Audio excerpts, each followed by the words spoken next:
Hello there, beautiful souls, and welcome to my YouTube channel, where today we are going to make a MyJestical creation out of salt dough. There's a few things you're gonna need before we get started.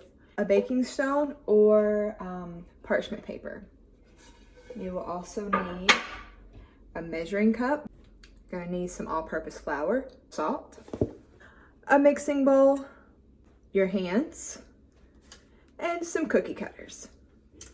Let's get started. Once we have our ingredients, it's time to mix them together. We're gonna take 1 cup of salt, 2 cups of all-purpose flour,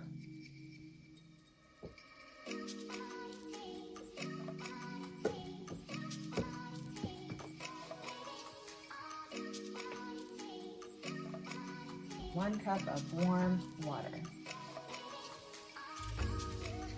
Now it's time to dig in.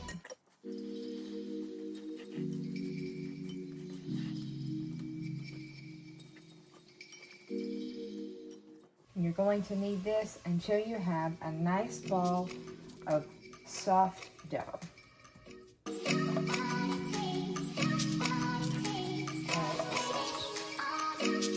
Now, before we put our dough and roll it out, we're going to take a handful of flour, get this little pile, and just sprinkle our countertop with our flour.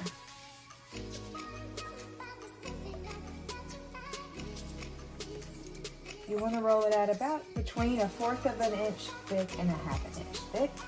That will make sure that the dough has enough thickness and endurance for a little bit of wear.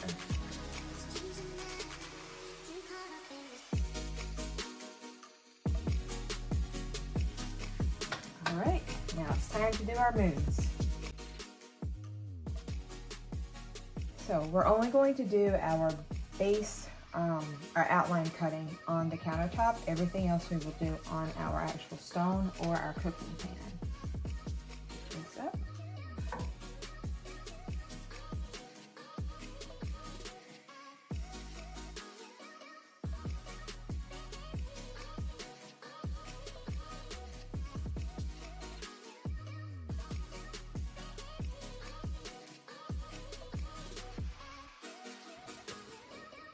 Now that we have our outline shapes done, it's time to turn our circles into moons. Since we're making jewelry, we want to make sure that we put a hole somewhere in our piece so our ribbon, leather, or string of whatever can go through. This one. We're just going to take a smaller shape, star, and that's going to be our hole for our string. Now you can see where it's a little grainy or rough in there, just leave that. We'll buff that out later. Now to create your moon, you're going to take your circle that you did, the same cookie cutter the same size that you used, and you're going to just, where you have it over, go about 1/4 of the way into your shape and press it in. We're going to round it out just a little bit. There we go.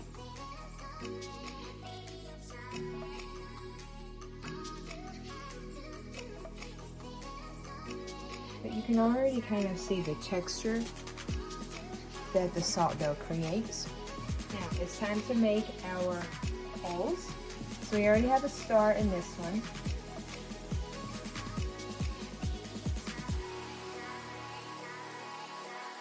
String holes that you put in there. You want to know how thick your string is before you create the hole or before you bake your pieces. For a bigger, for a wider ribbon, you may want to use a straw to create the hole.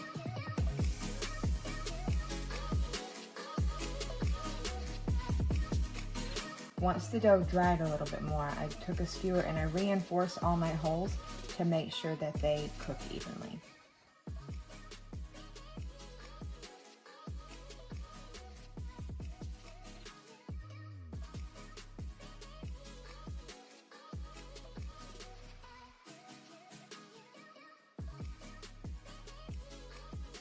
Hey, if you're enjoying this video and you got a lot out of it, please hit the like button and consider subscribing to my channel. So, Our salt dough creations have officially baked. But before we get started with our painting, we are going to take a nail file and a buffer. And so what you want is a buffer that has several different types of coarseness. So this is my coarsest side of it. And I'm just gonna see where we have more of the more coarse edges through here. And we're just gonna buff those off just to kind of give it a little bit more of a smoother look, but not completely taking away from all of the texture that the salt dough gives us.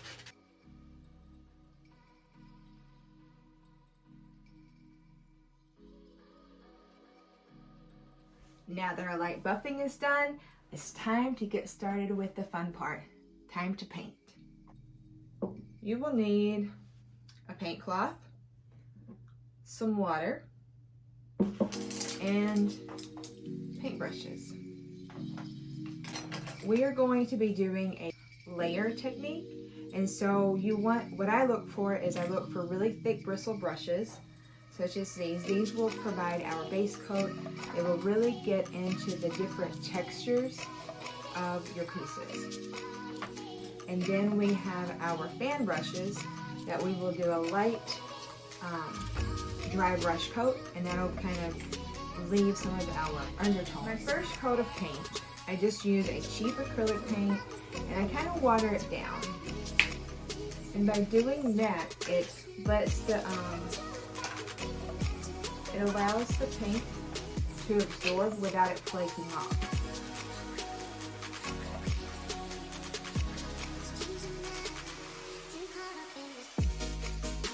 Our pieces. And because this is acrylic, it should dry fairly fast.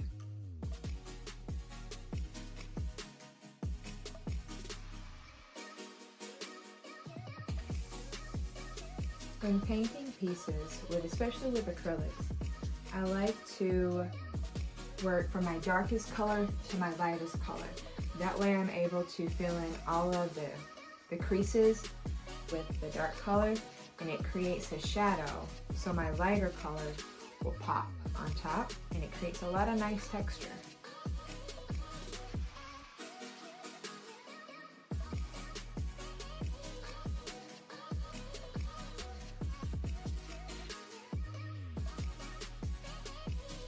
Now our base coat has dried, so it's time to do our dry brush for our metallic color. I'm going to use just cheap acrylic color. It doesn't have to be the best quality because we're going to dilute it and then we're just going to dry brush it.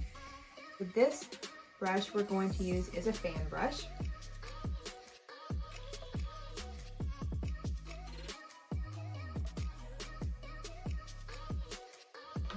We're just going to fan brush our tray here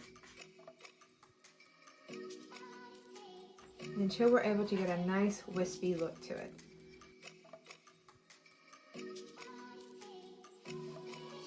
Here's a better visual of what you're looking for with your fan brush technique. So you see how it starts to fan out like that and become less paint? That's what we're looking for before we start to apply our paint on our jewels.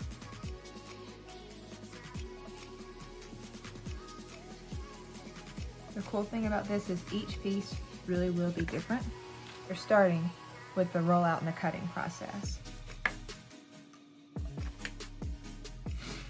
Can you see on this one how it has the deep lines in there? That is going to be awesome when doing this fan brush technique,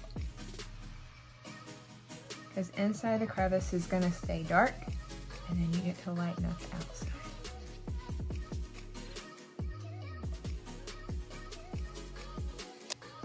Because this step in the painting process doesn't require a heavy paint application, you're able to move fairly quickly. So we're going to add another metallic color, a nice bronze, and then brush over our other colors.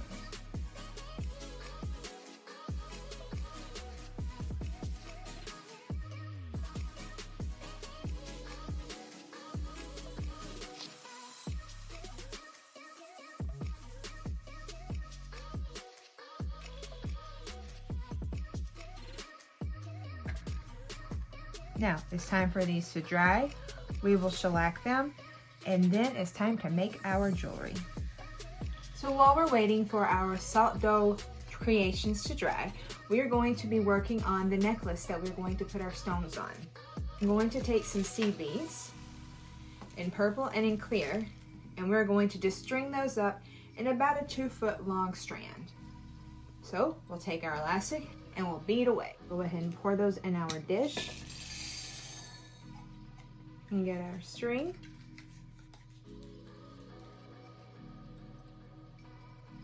So to hold our beads in place, we're going to leave about 3 inches at the end of our elastic and tie a knot.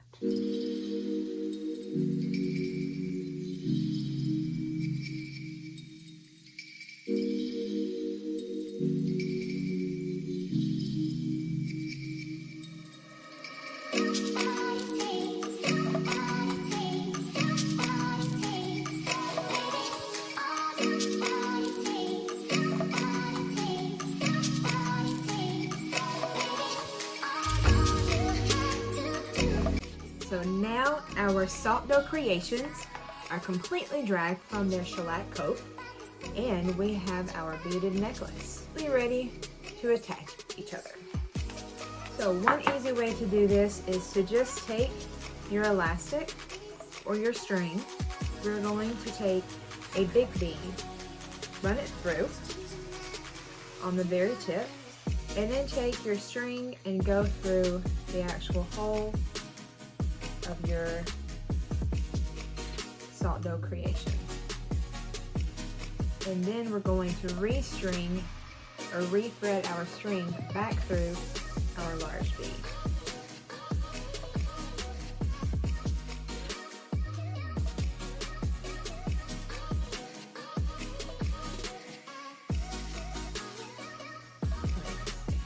So we're going to do this 4 times. And before we cut that off, we're just going to leave it because we'll reinforce it with a dot of glue.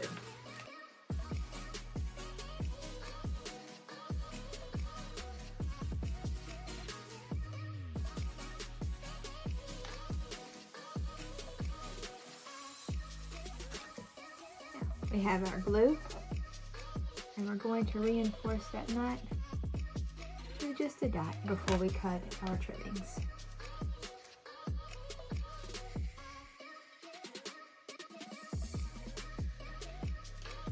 And then we leave this to dry. And while this one is drying, we're going to do a leather wrap on this. We have measured from chest to the back of the neck, leaving about 1 inch worth of work length.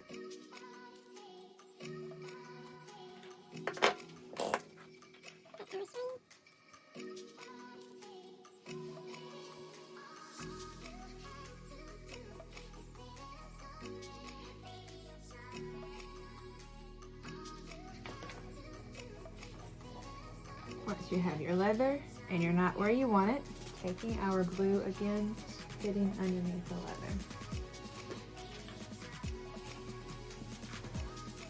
Now that I've established the length that I want my necklace, we're going to get 2 latch attachments. We get our needle nose pliers.